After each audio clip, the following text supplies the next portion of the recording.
আমার স্বামী একজন চরিত্রবান ছিলেন। আমি তাকে সবসময় অবহেলা করতাম, তারপরও সে কোনো রাগ করত না। একদিন রাস্তা থেকে একটা মেয়েকে নিয়ে আসলেন আমার বাড়িতে। মেয়েটা দেখতে খুবই সুন্দরী ছিল, কিন্তু মেয়েটিকে যে বাড়িতে নিয়ে আসলেন তার আমি কিছুই জানতাম না। মেয়েটিকে লুকিয়ে রাখতেন। একদিন আমি হঠাৎ রুমে গিয়ে যা দেখলাম তা দেখে আমার মনে হলো পায়ের নিচ থেকে মাটি সরে গেল। তাহলে পুরো ঘটনাটি আপনাদের বলি। আমি রাত 12টার দিকে বাড়ি ফিরছিলাম, হঠাৎ একটি মেয়ে পিছন থেকে বলতে লাগলো, এই যে শুনছেন, প্লিজ আমায় একটু হেল্প করেন। মেয়েলি কণ্ঠ শুনে পিছনে ফিরে তাকালো রাতুল। রাত প্রায় 1টা বাজে। এত রাতে একটা মেয়ে, তাও আবার কালো বোরকা, কালো হিজাব, হাত মোজা, পা মোজা পরা, হাতে বড়সড় একটা ব্যাগ। কিছুটা বিগড়ে গেল রাতুল। কি হেল্প করব আপনায়? আর এত রাতে একটা মেয়ে মানুষ রাস্তায় কেন এই বেশে? আমি অনেক বিপদে পড়ছি, প্লিজ কোথাও আজকে রাতটা থাকার ব্যবস্থা করে দেন। কান্না ভেজা কণ্ঠে বলল। প্লিজ কান্না থামান, মানুষ দেখলে বাজে ভাববে। এত রাতে একটা ছেলের কাছে হেল্প চাচ্ছেন, আজব মেয়ে আপনি।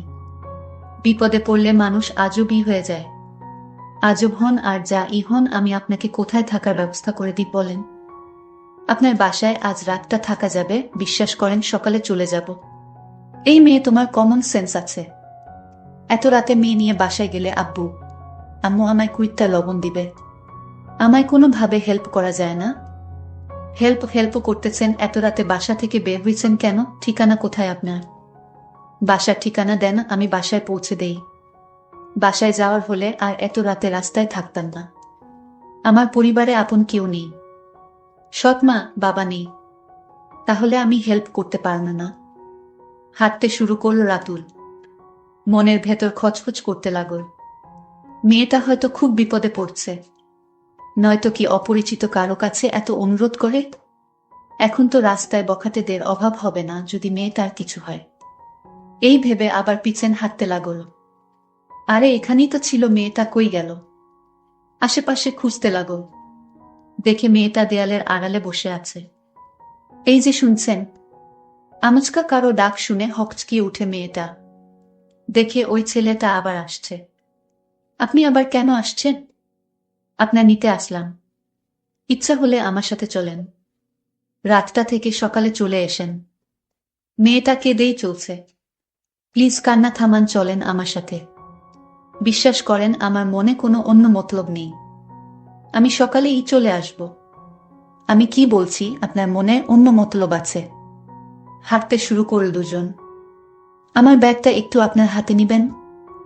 কেন? কেন? আজব মেয়ে তো আপনি, আপনার ব্যাগ টানাবেন আমায় দিয়ে? এভাবে বলছেন কেন? থাক, লাগবে না। হয়েছে, দেন, আমার আছে। ওরে বাবা, এত ওজন কেন ব্যাগ? এই আপনি কি বাসা থেকে পালিয়ে আসছেন? হুম। মাথা নিচু করে। কেন পালিয়েছেন? সেই কখন থেকে কেঁদেন যাচ্ছেন, প্লিজ কান্না থামান। আমার মতো বিপদে থাকলে আপনিও কাঁদতেন। আমার সৎ মা আমার ঠিক করছে একজন বুড়ো মানুষের সাথে। উনার 3টা বাচ্চা আছে, বউ আছে 3টা। পালিয়ে না আসলে ওই বুড়ো মানুষটার সাথে বিয়ে হয়ে যেত। পালিয়ে আসলেন, থাকবেন কোথায় সেটা ভাবেননি?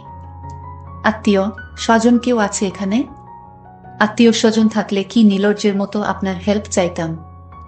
আজব মেয়ে তো আপনি, থাকা খাওয়ার জায়গা নেই অথচ বাসা থেকে পালিয়ে এসছেন। যাই হোক, সেটা আপনার ব্যাপার। নাম কি আপনার? জুয়েনা আক্তার মিম। আপনার নাম কি?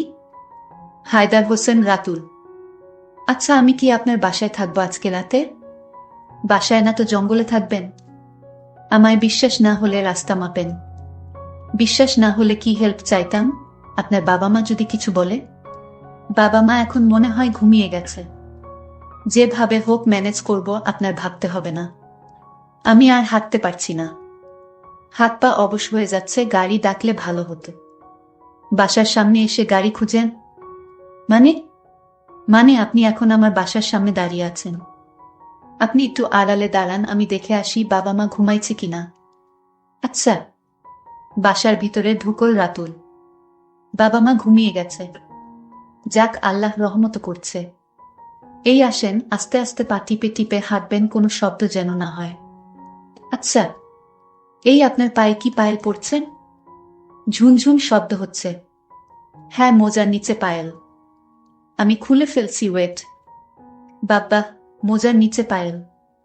রাতুল আর জুয়েনা আস্তে আস্তে পা টিপে টিপে বাসার ভেতর প্রবেশ করল, যাতে কেউ টের না পায়। রাতুল রুমের ভেতর ঢুকে দরজায় ছিটকানি লাগিয়ে দিল। মনে হয় দ্বিতীয় বিশ্বযুদ্ধ জয় করছে। রাতুল ফিসফিস করে জুয়েনার উদ্দেশ্যে বলল, কোনো রকম শব্দ করবেন না। আর এটা আমার রুম, আজকে রাতে এখানেই থাকবেন। জুয়েনা কান্না ভেজা ফাঁপা ফাঁপা কণ্ঠে ফিসফিসিয়ে বলল, আপনি কোথায় থাকবেন? আমি কোথায় থাকবো মানে? আমিও রুমে থাকব। আপনি খাটে ঘুমাবেন আর আমি সোফায়। হাজার হোক আপনি আমার অতিথি, অপ্রত্যাশিত অতিথিও বলতে পারেন। অতিথির আপ্যায়ন না করলে আল্লাহ আমায় পাপ দিবে। না না, আপনি খাটে ঘুমান, আমি সোফায় ঘুমাবো। এমনিতেই আপনায় অনেক বিরক্ত করছি। বিরক্ত করেননি, ঝামেলায় জড়াইছেন। বাবা মা টের পেলে কি হবে সেটা আল্লাহই জানে। আচ্ছা, আপনি সেই কখন থেকে কেঁদেই যাচ্ছেন, প্লিজ কান্না থামান। কি আপনি মনে হয় অনেক ক্লান্ত। হাত মুখ ধুবো, অনেক ক্লান্ত লাগছে। আচ্ছা, আপনি হাত মুখ ধুয়ে আসেন। আমার খুব ক্লান্ত লাগছে। আমি সোফায় শুয়ে পড়ছি, আপনি খাটে শুয়ে পড়েন ফ্রেশ হয়ে। আর শুনেন, সকালে কেউ দরজা নক করলে দরজা খুলবেন না। দরজা নক করলে আপনি গেস্ট রুমে চলে যাবেন, আর আপনার ব্যাগটাও খাটের নিচে রাখেন। আচ্ছা, কোনো মেয়েলি জিনিসপত্র রুমে রাখবেন না ভুলেও। সব ব্যাগে গুছিয়ে রাখেন।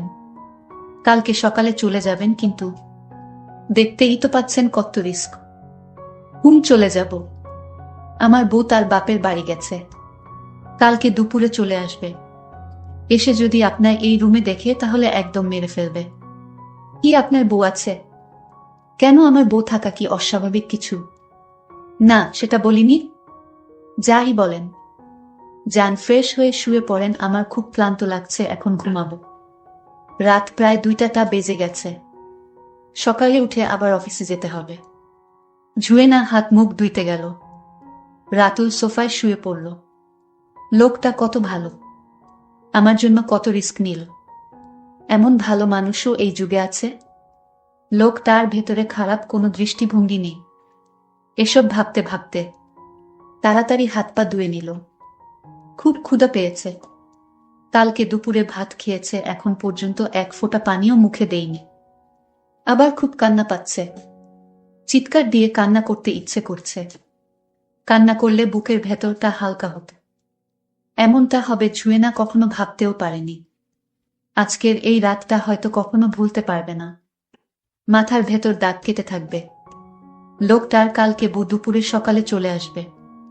সকালে চলে যেতে হবে, কিন্তু কোথায় যাবে? তার জন্য যে সব দুয়ার বন্ধ। মাথার ভেতর প্রচন্ড পেইন হচ্ছে। ক্ষুধার জ্বালা সহ্য হচ্ছে না। এখন কি লোকটাকে ডাকা ঠিক হবে? অনেক বিরক্ত করছি উনাকে। খাটের উপর বসে রইল। ব্যাগেও খাবার কিছু নেই। লোকটা মাত্র শুইল। খুব ক্লান্ত বোধ হয় উনি। এখন ডাকলে কি রকম রিয়েক্ট করবে কে জানে। যে রকম রিয়েক্ট করার করুক।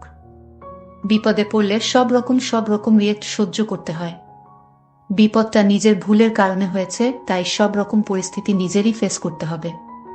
রাতুলের কানের কাছে গিয়ে আস্তে আস্তে বলল, এই যে শুনছেন, বেশি জোরেও কথা বলা যাবে না। আবার বলল, এই যে শুনছেন, একটু উঠেন প্লিজ। ধুর, উনি উঠছে না। এইটুকু সময়ের ভেতর এত গভীর ঘুমে তলিয়ে গেল। না, এভাবে উঠবে না উনি। অন্য পন্থা অবলম্বন করতে হবে। রাতুলের পায়ে পানি ছিটা দিল। রাতুল সাথে সাথে হকচকিয়ে লাফিয়ে উঠল। এই কে? চুপ। আমি জুয়েনা। কিছুটা বিরক্ত ভাব নিয়ে বলল, ও আপনি? এতক্ষণ তো বোরকা হিজাব পরা ছিলেন, তাই চিনতে পারিনি। খুব বিরক্ত হচ্ছেন তাই না? জানেন আমি কালকে রাতে ভাত খেয়েছি, এখন পর্যন্ত একটু পানিও মুখে দেইনি। ক্ষুধার জ্বালায় ঘুমাতে পারছি না। যদি কিছু খেতে দিতেন। মেয়েটার মুখটা একদম শুকিয়ে আছে। চোখগুলো ফুলে গেছে। নাকের ডগায় ঘাম জমেছে বিন্দু বিন্দু। কি মায়া মেয়েটার ভেতর। এত মায়াবী মানুষ কি করে হয়? খুব মায়া হলো মেয়েটার প্রতি। আচ্ছা আপনি বসুন, আমি ডাইনিং রুম থেকে খাবার নিয়ে আসছি। নিঃশ্বাস ছেড়ে বাচল ছুঁয়ে না। না, লোকটা খুব বেশি ভালো। কি ধৈর্য! জগৎটা এত বেশি বৈচিত্র্যময় কেন? কিছু কিছু মানুষ নর্দমায় ময়লা আবর্জনার চেয়েও খারাপ, আর কিছু কিছু মানুষ খুব বেশি ভালো। তখন তাকে খাবার দিলাম, আর বলে দিলাম খেয়ে ঘুমিয়ে পড়ুন। ঠিক আছে, আর আপনাকে ডিস্টার্ব করব না, আমি খেয়ে ঘুমিয়ে পড়ছি। সকাল হলো, আপনি গেস্ট রুমে চলে যান, এখানে থাকবেন। আমি একটু বাহির থেকে আসছি। এসে দেখি মেয়েটা অসহায়ের মতো গেস্ট রুমে বসে রয়েছে। আমি এসে বললাম, চলে যান, সকাল তো হলো, আপনি তো বললেন সকাল হলে চলে যাবেন। প্লিজ আজ রাতটা থাকতে দিন, আমি কাল চলে যাব। হায় আল্লাহ, আমি কোন বিপদে পড়লাম! প্লিজ আজকের রাতটা আপনার বাড়িতে থেকে সকালে চলে যাব। আজব তো, আপনি কাল বললেন আজ চলে যাবেন, আর এখন বলতেছেন কাল চলে যাবেন। আমি বউ বাপের বাড়িতে থেকে একটু পরেই এসে যাবে, তখন কি হবে? আপনাকে দেখলে আমায় মেরে ফেলবে। আমি গেস্ট রুমে থাকবো, কোনো শব্দ করব না। মেয়েটার এমন আকুতি মিনতি দেখে আর না করতে পারলাম না। তার কথা মেনে নিলাম। একটু পর আমার স্ত্রী বাড়িতে চলে আসলো, আর মেয়েটি দ্রুত গেস্ট রুমে চলে গেল। আমি বললাম, কিভাবে এত সকাল সকাল চলে আসলে? আমাকে ফোন করলেই তো তোমাদের এগিয়ে নিয়ে আসতাম। আমার বউ বলল, আর এত দরদ দেখাতে হবে না। আমি এতদিন বাপের বাড়িতে ছিলাম, একটা ফোন দিয়ে খবর পর্যন্ত নেননি, আর এখন দরদ দেখাতে আসছে। তুমি এভাবে কথা বলছো কেন? এই 2টা দিন আমি একটু বিজি ছিলাম। তোমার আর বিজি কিসের? আর বলো না। আমার বন্ধু রাশেদ বলেছে তার সাথে ব্যবসার কাজে লাগতে। হয়েছে হয়েছে, এবার বাজারে যাও, দ্রুত বাজার নিয়ে এসো। আমি বাজার নিয়ে আসলাম।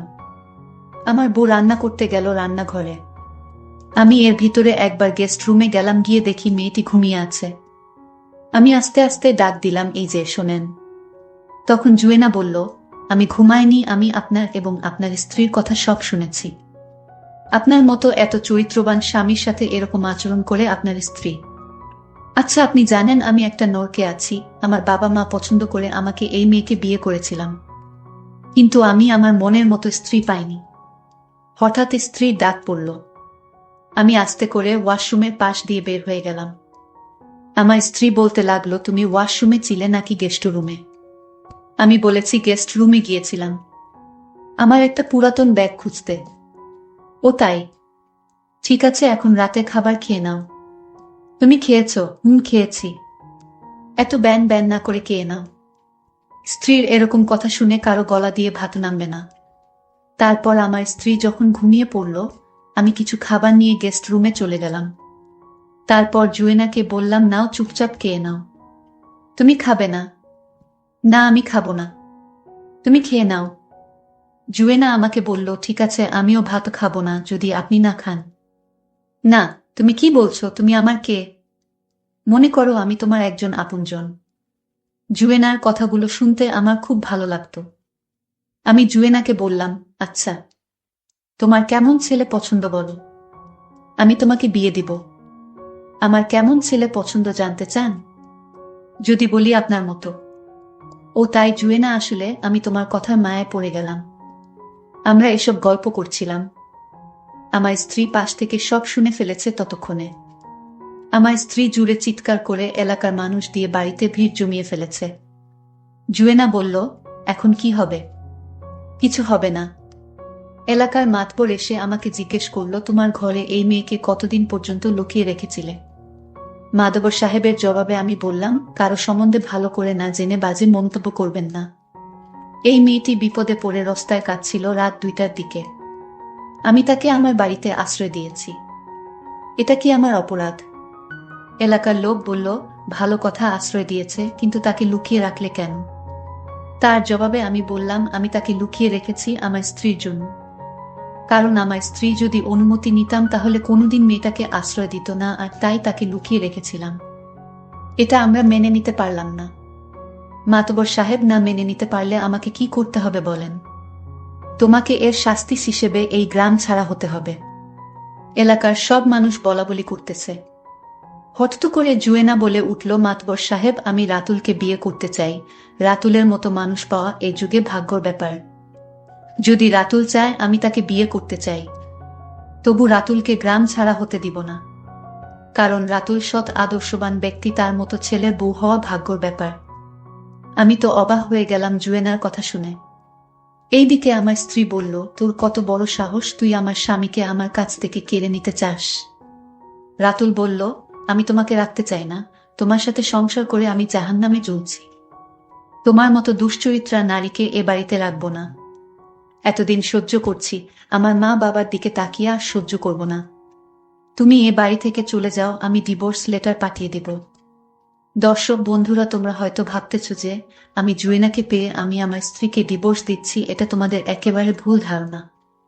জুয়েনাকে না পেলেও আমি তাকে ডিভোর্স দিতাম। বন্ধুরা, আজকের গল্পটি কেমন লাগলো তা অবশ্যই কমেন্ট করে জানাবেন। দেখা হবে নতুন কোনো ভিডিওতে, সেই পর্যন্ত সকলে ভালো থাকবেন। ধন্যবাদ।